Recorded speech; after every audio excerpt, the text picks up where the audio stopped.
আমাদের জীবনটা দাঁড়িয়েছে বর্তমানে এমন ভাবে যে আমরা সফলতা এমন একটা জিনিস হয়ে গেছে যে আমরা সফলতা খুঁজবি দেখি, কিন্তু সফলতা আসলে কিভাবে অর্জন করা হয় ওটার যে একটা মাধ্যম, যেমন আমি চাইলে একসাথে 2 তলা 3 তলা করতে পারবো না। আমাদেরকে একটা সিঁড়ি অর্থাৎ একটা করে উঠতে হবে।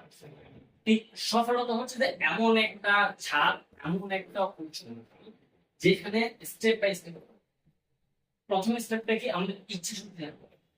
কোন একজন মানুষ যদি ইচ্ছা শক্তি না থাকে সে চাইলে পরের স্টেপে যেতে পারছে। সেকেন্ড জিনিসটা যে আমার যে ইচ্ছা শক্তি আছে সেই ইচ্ছা শক্তি অনুযায়ী আমাকে প্রচেষ্টা করতে হবে। ওই প্রসেসটাকে আমাকে পরিশ্রমে রূপান্তর করতে হবে। এই যে ইচ্ছা শক্তি, প্রসেসটা, পরিশ্রম, এই 3টা ধাপ যখন আমি পার করতে পারবো, পরবর্তী সময় আমাকে বলে দিবে যে আমি কি সফলতার দ্বার প্রান্তে নাকি সফলতা আমার থেকে এখনো যোজন যোজন দূরে।